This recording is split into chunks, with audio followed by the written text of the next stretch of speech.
Student, आज हम लोग महाभारत पढ़ेंगे। महाभारत से chapter number 26, Shantidoot Shri Krishna. Last class में आपने पढ़ा था कौरव की तरफ से शांतिदूत बन करके आए थे संजय, राजदूत संजय। तो आज हम लोग पांडव की तरफ से जो शांतिदूत बन के जा रहे थे राम कृष्ण, उनके बारे में पढ़ेंगे। शांति की बातचीत करने के उद्देश्य से श्री कृष्ण हस्तिनापुर गए।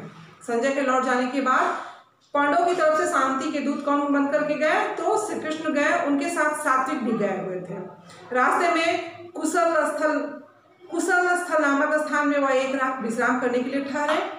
हस्तिनापुर में जब यह खबर पहुंच गई श्री कृष्ण पांडवों की ओर से दूत बनकर संधि की चर्चा करने आ रहे हैं, तो धृतराष्ट्र ने आज्ञा दी कि नगर को खूब सजाया जाए।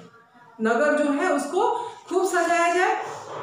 पूर्ववासियों ने द्वारकाधीश के स्वागत की धूमधाम से तैयारियां की। दुशासन का भक्त दुर्योधन के भवन में अधिक ऊंचा और सुंदर था। दुशासन का भवन जो था वो दुर्योधन के भवन से अधिक सुंदर और ऊंचा था, इसलिए धृतराष्ट्र ने आज्ञा दी कि उसी भवन में श्री कृष्ण के ठहरने का प्रबंध किया जाए। श्री कृष्ण हस्तिनापुर पहुंच गए। पहले श्री कृष्ण धृतराष्ट्र के भवन में गए, फिर धृतराष्ट्र से विदा लेकर वह विदुर के भवन में चले गए। कुंती वहीं कृष्ण की प्रतीक्षा में बैठी हुई थी। कुंती जो पांडव की माँ थी। श्री कृष्ण को देखते ही उन्होंने अपने पुत्रों का स्मरण हुआया। श्री कृष्ण ने उन्हें मीठे वचनों में सांत्वना दी और उनसे विदा लेकर दुर्योधन के भवन में गए। दुर्योधन ने श्री कृष्ण का शानदार स्वागत किया, उचित आदर सत्कार करके भोजन का न्योता दिया।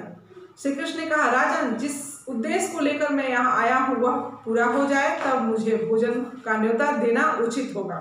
यह कहकर वे विदुर के यहाँ चले गए और वहां भोजन करके विश्राम करने लगे। इसके बाद श्री कृष्ण और विदुर में आगे के कार्यक्रम के बारे में सलाह हुई। विदुर ने कहा, उनकी सभा में आपका जाना उचित नहीं है। दुर्योधन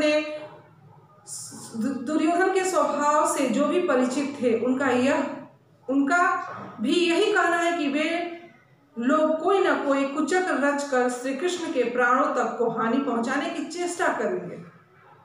विदुर की बातें ध्यान से सुनने के बाद श्री कृष्ण बोले, मेरे प्राणों की चिंता आप न करें। दूसरे दिन सवेरे दुर्योधन और शकुनी ने आकर श्री कृष्ण ने कहा, महाराज धृतराष्ट्र आपकी प्रतीक्षा कर रहे हैं। इस पर विदुर को साथ लेकर श्री कृष्ण धृतराष्ट्र के भवन में चले गए। वासुदेव के सभा में प्रविष्ट होते ही सभी सभासद उठ खड़े हुए। श्री कृष्ण ने बड़ों को विधिवत नमस्कार किया और आसन पर बैठ गए। राजदूत एवं संभ्रमवत अतिथि का उनका सत्कार किया गया। इसके बाद श्री कृष्ण उठे और पांडवों की मांग सभा के सामने रखी।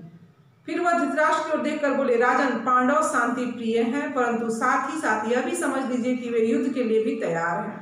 पांडव आपको पिता स्वरूप मानते हैं, ऐसा उपाय करें जिससे आप भाग्यशाली बने। यह सुनकर धृतराष्ट्र ने कहा, सभासदों, मैं भी यही चाहता हूँ जो श्री कृष्ण को प्रिय है। इस पर श्री कृष्ण दुर्योधन से बोले, मैं इतना ही कहना चाहता हूँ कि पांडवों को आधा राज्य लौटा दो और उनके साथ संधि कर लो। यदि यह बात स्वीकृति हो गई तो स्वयं पांडव तुम्हें युवराज और धृतराष्ट्र को महाराज के रूप में सहर्ष स्वीकार कर लेंगे। भीष्म और द्रोण ने भी दुर्योधन को बहुत समझाया, फिर भी दुर्योधन ने अपना हट नहीं छोड़ा। वह श्री कृष्ण का प्रस्ताव स्वीकार करने पर राजी न हुआ। धृतराष्ट्र ने दोबारा पुत्र से आग्रह किया कि श्री कृष्ण का प्रस्ताव मान ले, नहीं तो कुल का सर्वनाश हो जाएगा।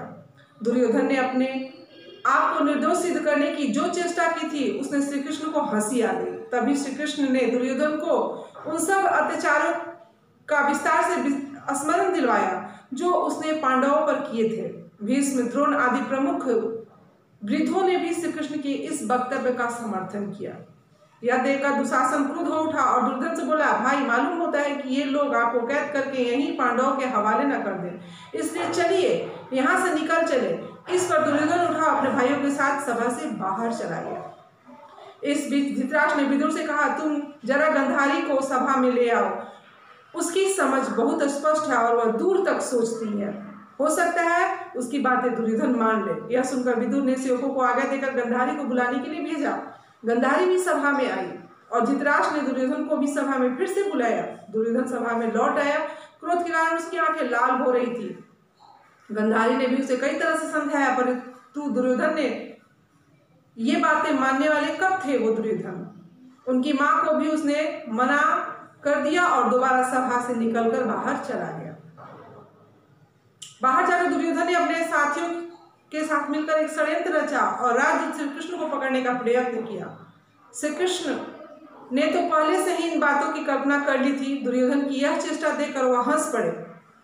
श्री कृष्ण बोले, सात्विक और विदुर उनके दोनों ओर हो गए। सब सभासदों से विधिवत आज्ञा ली, सभा से चलकर सीधे कुंती के पास पहुंचे और उनको सभा का सारा हाल कह सुनाया। कुंती बोली, हे कृष्ण, अब तुम ही मेरे पुत्रों की रक्षक हो। श्री कृष्ण रथ पर आरूढ़ होकर उपलब्ध की ओर तेजी से रवाना हो गए। युद्ध अब अनिवार्य हो गया था। श्री कृष्ण ने हस्तिनापुर से लौटते ही शांति स्थापना की जो थोड़ी बहुत आशा थी वह भी विलुप्त हो गई थी। कुंती को जब पता चला कि कुल नासी युद्ध छिड़ेगा तो वह बहुत ही व्याकुल हो उठी।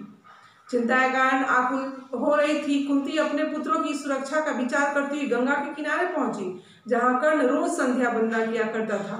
मध्याह्न के बाद कर्ण का जब पूरा हुआ तो उन्हें यह जानकर असीम आश्चर्य हुआ कि महाराज पांडु की पत्नी और पांडवों की माता कुंती ही उनका उत्तरीय सिर पर लिए खड़ी है। कर्ण ने शिष्टतापूर्वक अभिवादन करके कहा, आज्ञा दीजिए, मैं आपकी क्या सेवा करूं। कुंती ने गदगद स्वर में कहा, कर्ण, यह न समझो कि तुम केवल सूत पुत्र ही हो। न तो राधा तुम्हारी माँ है और न अधिरथ तुम्हारे पिता। तुमको जानना चाहिए कि राजकुमारी पृथा की कोख से तुम उत्पन्न हुए हो।